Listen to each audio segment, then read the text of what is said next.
Welcome back to the Treat Dogs Like Dogs podcast, episode 20. I'm going to play with this volume real quick, make sure that it's good to go. Yeah, today we're just gonna talk and ramble. We're just gonna ramble. That's what we're gonna do. So yeah, I actually got asked. I had somebody message me asking me if I can go over, understanding confusing commands and what is that? What is communication to dogs, and how do we apply the appropriate kind of communication? So let's uh let's get into it. Yeah, there we go. Um, so first up, let's talk about confusing commands. It's not uncommon for dog owners to inadvertently create confusing confusion for their dogs.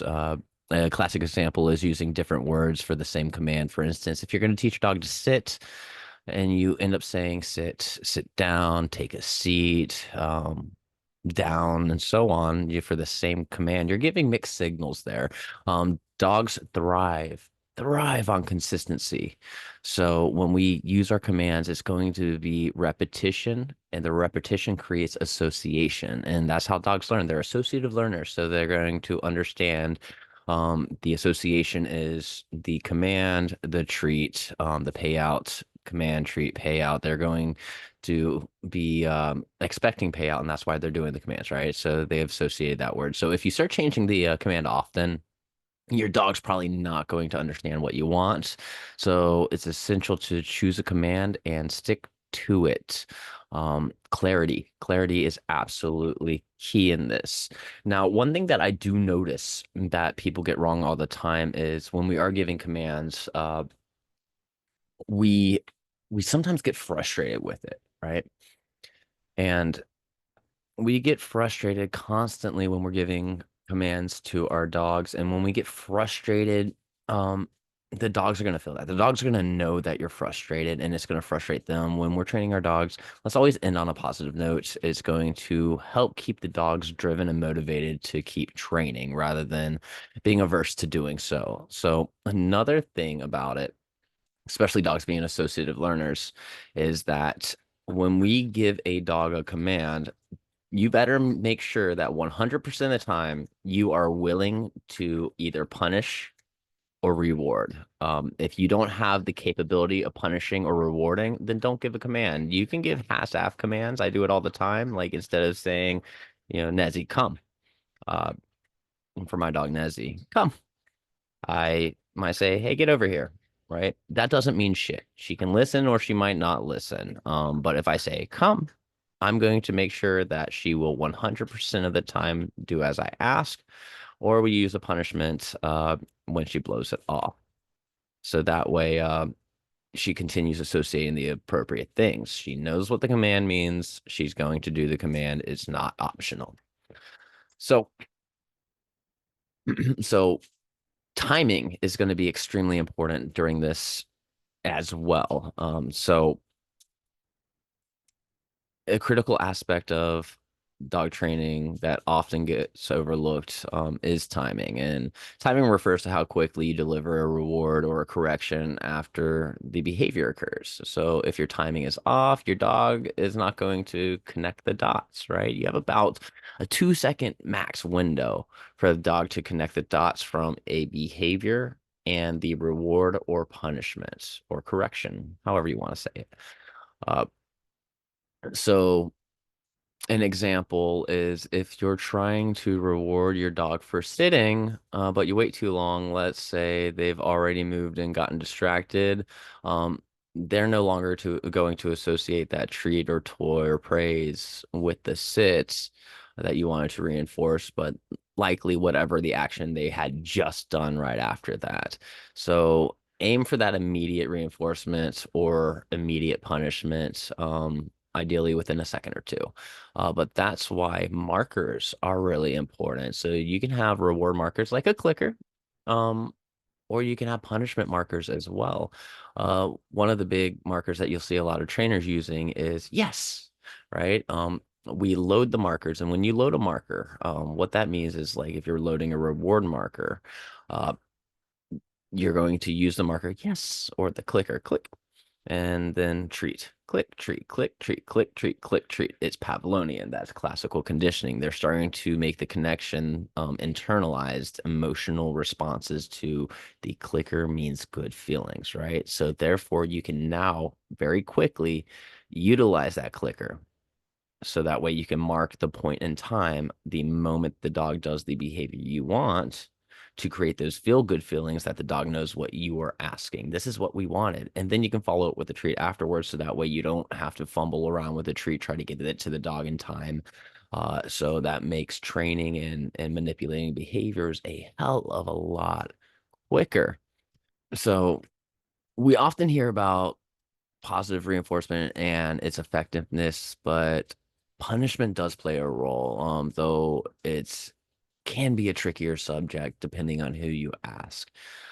So positive reinforcement, for anybody that doesn't know that, we just discussed that it involves giving your dog a reward to encourage a desired behavior. So it's effective because it builds up the positive association. On the other hand, we have punishments. So if used, it should be immediate and proportional. However, it's important to note that many trainers advocate for minimizing the punishment in favor for positive reinforcements. I'm not one of those trainers, but many do. So when you go out there looking for a trainer, or if you are a trainer, it's completely fine to stick to positive reinforcement if you're working on increasing the likelihood of behaviors happening. Puppy obedience training, advanced obedience training, sports, and so on is all going to be positive reinforcement. That's great. But you can never teach dog what not to do unless you tell the dog what is inappropriate, and you can only do that through punishment. Punishment only means in learning theory to reduce a behavior, right? So are we going to add or remove something to reduce a behavior? You get positive and negative punishment depending on which one you do, right? And it needs to be strong enough to create avoidance of the behavior, right? That's what punishment does. So positive punishment is likely going to be aversive to the dog. Is it stressful? Yeah, it's stressful. Is it painful? Sometimes, depending on what you use. E-collar, prong collar, sure, it can be painful. Um, will it communicate what you want? Absolutely, right? If it didn't feel good to do a behavior and it's consistent that every time the dog does that behavior, it just doesn't fucking feel good, that dog's not going to want to do that behavior. That's natural. That's associative learning. Us humans do the same thing. You're a kid, you go to touch a hot stove. Mom says, "Hey, don't touch that. It's hot." What's hot? You go to touch it, you touch it. Guess who doesn't touch a hot stove anymore? You don't, right? That was a positive punishment that created an aversive that is strong enough to make little you stay the fuck away, right?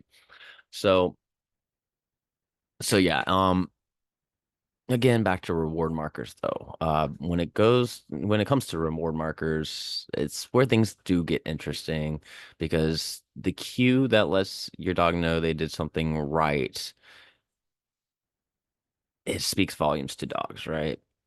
Um, but timing is essential there too. Just like we were talking about, you have a very small window. So as soon as your dog performs the desired behavior, you deliver the marker and then follow it with the reward, and it creates the clear connection in their mind. That's why trainers, I would say, this is why trainers will speak very, very highly of clicker training, because it does such a damn good job. Are you going to carry a clicker with you everywhere you go? It depends person by person. I don't. So that's why I use verbal markers. But my verbal markers, I know I say yes all the time. And I make sure that there's a certain way I say it, yes, right? And if I say it like that, that's the feel good yes, right? Um, so I want to use a word a certain way that the dog can associate that specific way and that specific word to the marker. So that way it's just not everyday stuff. Uh, so because I don't like gambling associations, really. And let's say I just say, okay, and that's my reward marker. Okay. Now let's say your dog is just doing whatever over here, right? And I'm the dog's just walking over chewing on a piece of plastic. And I look at my wife and she says something and I say, okay.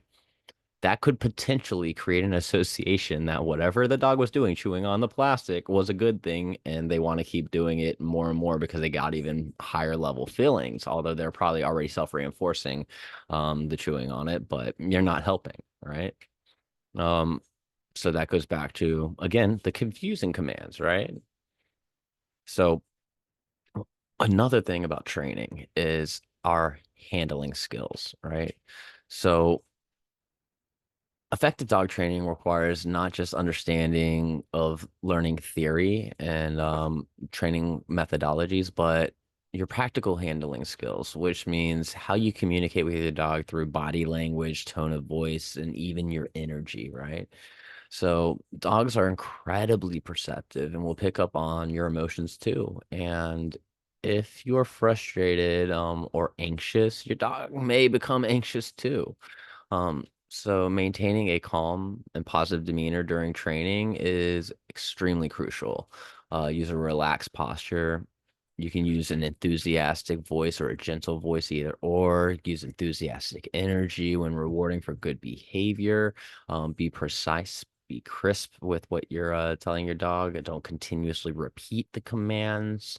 Let your dogs make decisions and then reward or punish accordingly. But your handling skills is important. You have the dog on one end of the leash, and the other end of the leash is what's actually communicating with the dog, you, the human. So when you get frustrated because the dog is not doing the things that you feel the dog should be doing, it's not because the dog just doesn't want to. Well, sometimes, yeah, the dog may just not want to do the things because it might just not be natural. It's not natural for a dog to sit and hold an implied stay. No, but we haven't, as a human, effectively enough communicated with the dog that that's what we want, right? And if we haven't effectively done that on our side, then it's not the dog's fault, it's ours, right? Because at a base level, dogs are opportunistic predators with little knives in their mouths. And I'll say it time and time again on almost every episode, you're gonna hear me say that shit. Because that's what they are at a baseline. They're opportunistic predators, associative learners, and they're gonna just gravitate towards what feels good, stay away from things that don't feel good, and that's just really at the baseline, yes and no's. That's what they understand. And we just manipulate that as owners and trainers. We manipulate the dogs by giving them something that is high value for the yes, and then doing something that is at some point aversive enough for the dogs to understand no, right? And that's it. That is as simple as it gets. Of course, it's going to have a lot of nuances involved. There's a lot of little tiny nuances. But at a baseline, training is extremely simple, you know? So time things right. Don't give confusing commands. Make sure that you're marking those rewards or punishments, and make sure that your handling skills are good, right? So punishment. We can get on punishment more. I get probably that's the most controversial thing that I think I talk about most of the time is punishment, because people think punishment means corporal punishment in the dog training world. It doesn't. It's just means to reduce a behavior.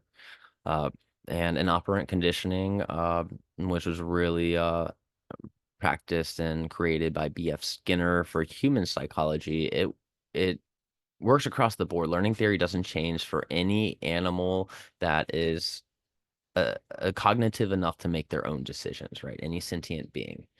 Uh, and dogs are sentient. No doubt in my mind if they are. And they do make their own decisions. And so learning theory works with them. Now it's about how much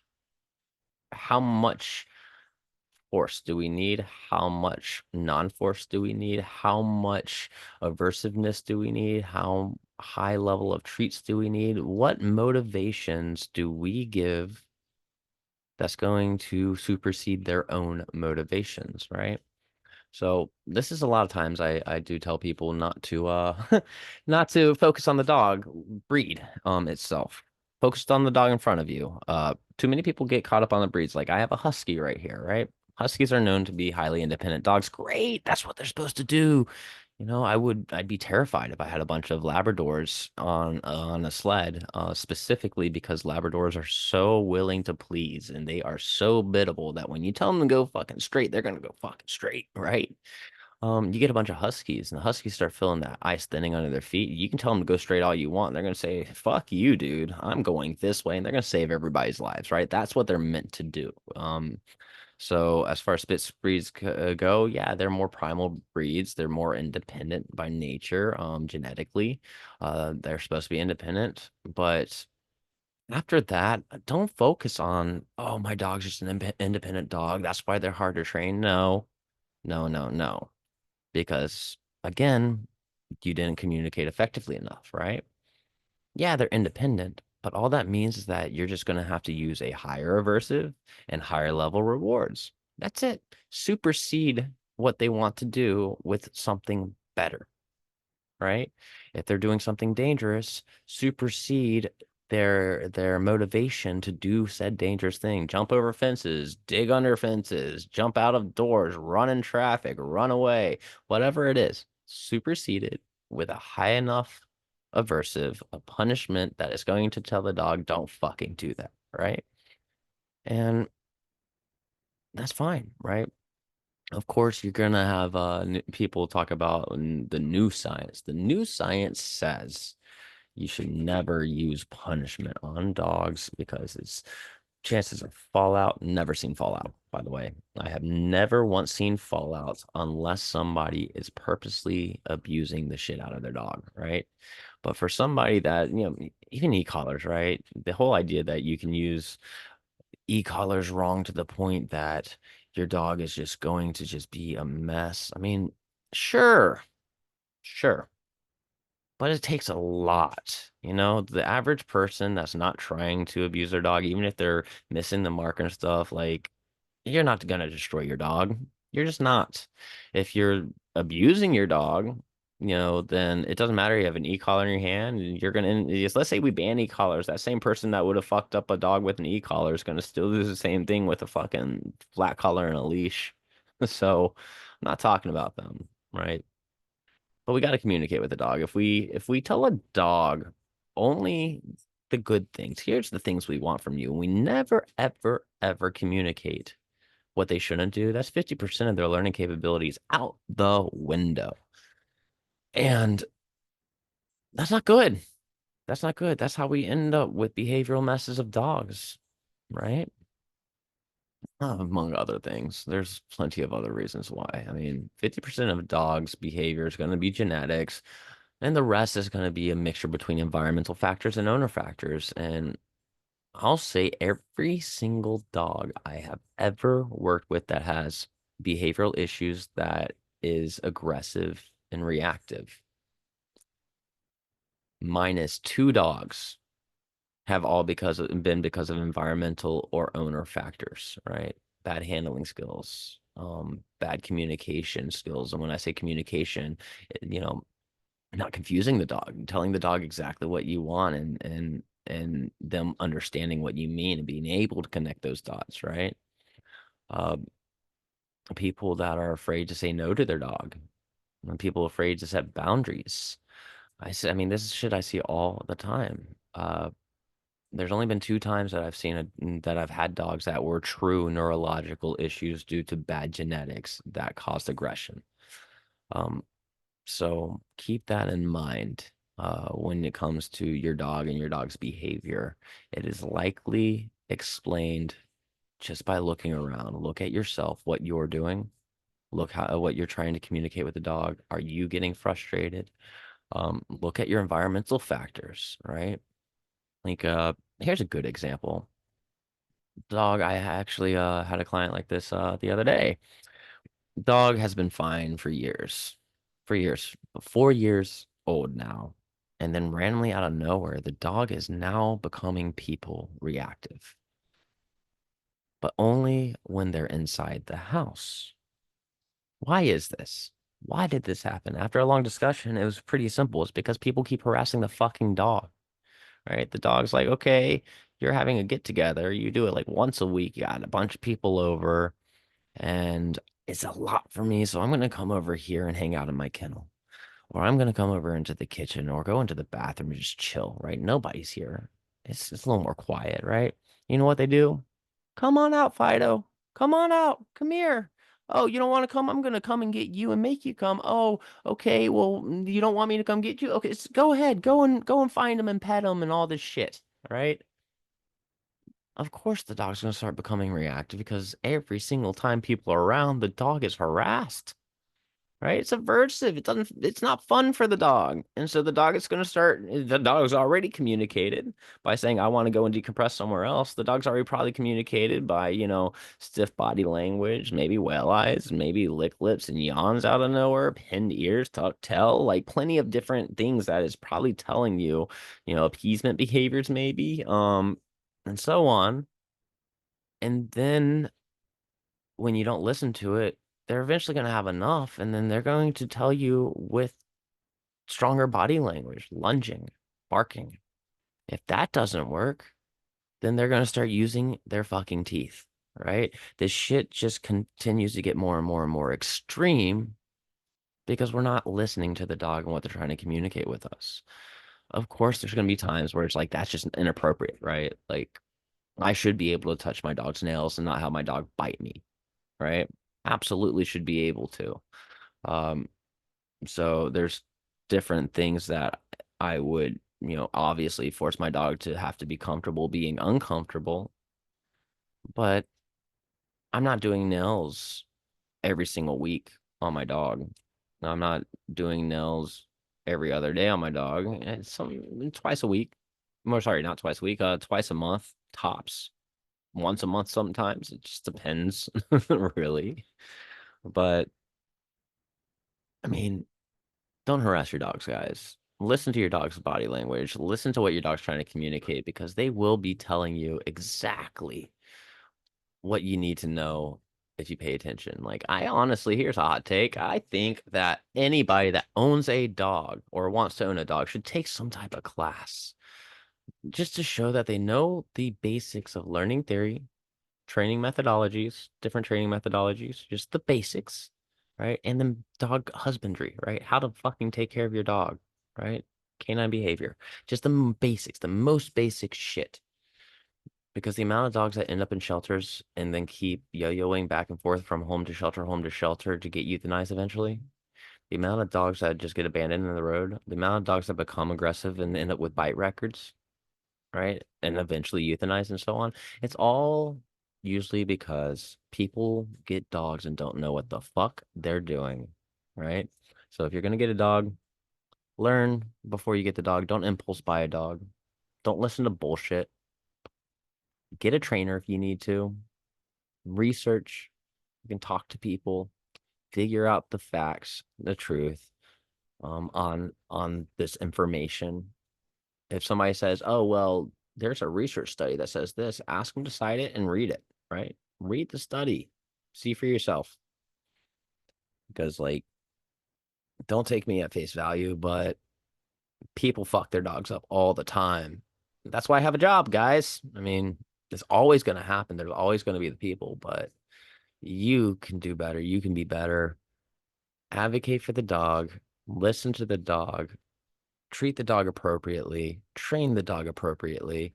And God, if you have a small dog, treat it like a big dog. It's not funny when they're reactive. Don't harass it. Let it use its feet and enjoy the shit out of fucking having a pet.